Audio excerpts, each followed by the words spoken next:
एक दूसरे की ताकत को तौलते हुए मेजर विक्रम खटाना और कमांडर अशरफ बिलाल आमने सामने थे। कमांडर अशरफ ने कहा, मेरी गलतफहमी दूर करने के लिए तूने मुझसे लड़ने का जो इरादा किया है वो तेरी जिंदगी की वो गलती होगी जिस पर तुझे पछताने का भी मौका नहीं मिलेगा। ये कहते हुए कमांडर अशरफ बिलाल वार करने के लिए बिजली की तेजी से उछला, लेकिन वो मेजर विक्रम खटाना के पास पहुंच पाता उससे पहले ही मेजर विक्रम खटाना ने उछलकर अपनी तेज किक उसके सीने पर जड़ दी। वो किसी गेंद की भांति हवा में उछलकर दूर जा गिरा। यही वो क्षण था जब वहां का वातावरण कई विस्फोटों से गूंजने लगा। मेजर विक्रम खटाना के मुंह से बरबस ही निकल पड़ा, स्टोर रूम में 4 मिनट का टाइमर लगाकर मैंने जो माइक्रो टाइम बॉम्ब लगाए थे उनमें धमाका होना शुरू हो गया है। जल्द ही हजारों टन बारूद इन धमाकों की चपेट में आ जाएगा और फिर ये सारा इलाका नेस्तनाबूद हो जाएगा। ये धमाके तुझे ही खत्म करेंगे, मेरा कुछ नहीं होगा। ये कहते हुए अपने सिर की तेज टक्कर से मेजर विक्रम खटाना को दूर उछालकर कमांडर अशरफ बिलाल तेजी से एक तरफ भाग खड़ा हुआ और वो एक बड़ी चट्टान के पास पहुंचा। तुरंत उसने उस चट्टान के एक स्थान पर अपना हाथ रखा और अगले ही पल वो बड़ी चट्टान 2 हिस्सों में बढ़ती चली गई और उसके बीच में एक हेलीकॉप्टर खड़ा नजर आया। वो लपक कर उस हेलीकॉप्टर में सवार हो गया। कुछ क्षणों के बाद ही हेलीकॉप्टर स्टार्ट होकर धीरे धीरे ऊपर उठने लगा। ऊपर उठते हेलीकॉप्टर की ड्राइविंग सीट पर बैठे कमांडर अशरफ बिलाल की नीचे झांकती आंखों में जिंदगी की चमक नजर आने लगी। मैं बच गया, अल्लाह का शुक्र है मैं बच गया। तभी अचानक कमांडर अशरफ बिलाल को एक ऊंची चट्टान से हेलीकॉप्टर की तरफ उछलता हुआ कोई दिखाई दिया। वो आदमी पहले हेलीकॉप्टर के बंद होते दरवाजे से लटका और फिर एक झटके में उल्टी कलाबाजी खाकर हेलीकॉप्टर के कॉकपिट में आ पहुंचा। और अब जब कमांडर अशरफ बिलाल को पूरी तरह से वो आदमी दिखाई दिया तो वो ऐसे उछला जैसे उसे किसी बिच्छू ने डंक मार दिया हो। हिंदुस्तानी, ये तुम हो हिंदुस्तानी? मेजर विक्रम खटाना मुस्कुरा कर बोले, हिंदुस्तानी होने के साथ साथ मैं भी तेरी ही तरह अल्लाह का बंदा भी हूं और तेरी ही तरह अल्लाह को यह मंजूर नहीं है कि मेरी मौत नीचे हो। इसीलिए उसने सही समय पर मुझे यह सुझाया कि मैं तुझे भागने दूं ताकि तू यहां से निकलने के लिए इस हेलीकॉप्टर का सहारा ले और फिर उसी ने मुझे यह तौफीक और ताकत अता फरमाई कि मैं इस हेलीकॉप्टर पर पहुंच सकूं। वैसे एक कारण और है जिसकी वजह से अल्लाह ने मुझे यहां तक पहुंचाया है, वो भी बताऊं? कमांडर अशरफ बिलाल के मुंह से निकला, बताओ बताओ। वो जवाब देने के साथ ही मेजर विक्रम खटाना ने चीते की तेजी से झपटकर कमांडर अशरफ बिलाल की गर्दन को अपनी एक बाजू में दबोच लिया। अल्लाह ने मुझे तेरे लिए वो फरिश्ता मुकर्रर किया है जो तेरी पाक रूह को तेरे नापाक शरीर से निकालेगा।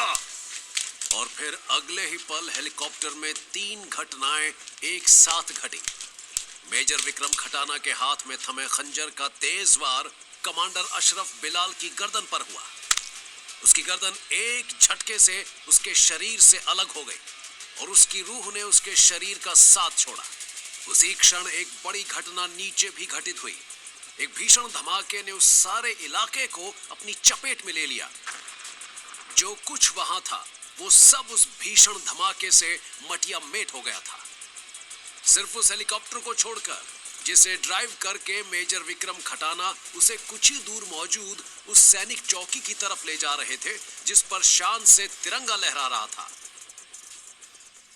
दूसरी तरफ रावलपिंडी, पाकिस्तान का वो महत्वपूर्ण शहर जहां पाकिस्तानी आर्मी का हेडक्वार्टर मौजूद है।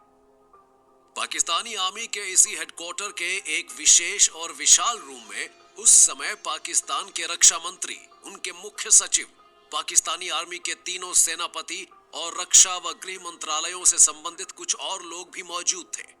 सभी की निगाहें उस वक्त एक तरफ स्थित उस बड़े टीवी की स्क्रीन पर जमी हुई थी जिस पर इंटरनेट की सहायता से एक प्रसिद्ध भारतीय समाचार चैनल चल रहा था और उसके एंकर की आवाज वहां गूंज रही थी।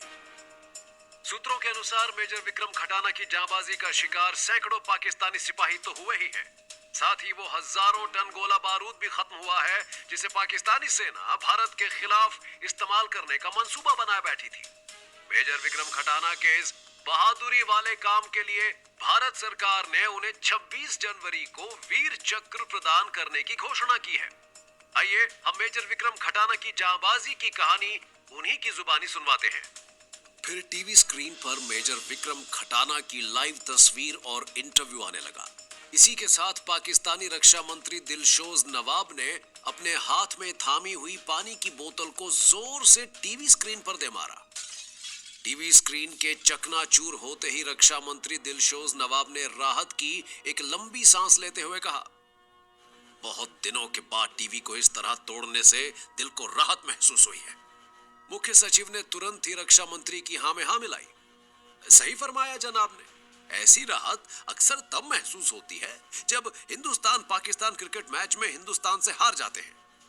रक्षा मंत्री दिलशोज नवाब ने खा जाने वाली नजरों से अपने सचिव को देखते हुए कहा, देखने वाली बात है कि हिंदुस्तान की तरफ से जो सर्जिकल स्ट्राइक की गई वो पूरी तरीके से प्लान्ड थी। सामने से दिखावे के लिए हमला किया गया और पीछे से मेजर विक्रम खटाना नाम के उस शैतान को ऑपरेशन को सक्सेस करने के लिए भेजा गया।